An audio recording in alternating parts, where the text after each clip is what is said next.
مالک کائنات اپنا جب ذکر کرتے ہیں نا اکثر وہ خود کو کہتے ہیں کہ اللہ تعالیٰ پوری طرح سے عزیز ہے، عزیز، وہ حکیم، وہ بڑی حکمت کے تحت بات کرتا ہے، فیصلے کرتا ہے، اور وہ پوری طرح غالب ہے۔ یہ مالک کائنات کے حکم ہے، پوری کائنات کو پالنے والے، پوری کائنات کے مالک کے یہ حکم ہے جو قرآن میں ہم پڑھتے ہیں، اور پھر ہم اس کی دھجیاں اڑا دیتے ہیں صرف اس بات کا فائدہ اٹھاتے ہوئے کہ مالک کائنات نے آپ کے ساتھ اور میرے ساتھ وہ والا رویہ روا نہیں رکھا جو وہ مشرکوں کے ساتھ رکھا کرتا، جب وہ کافروں کو بات منوانے کے آئے تو جیسے کیا کرتا، تو ایسے نہ کریں۔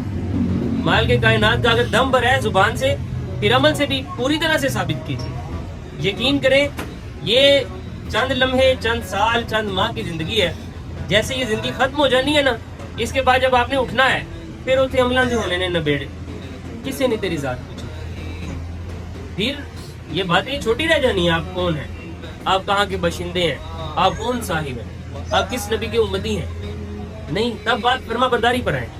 کہ آپ نے اپنے رسول، اپنے پیغمبر کی دیے ہوئے فرمان پر پوری طرح سے عمل کیا،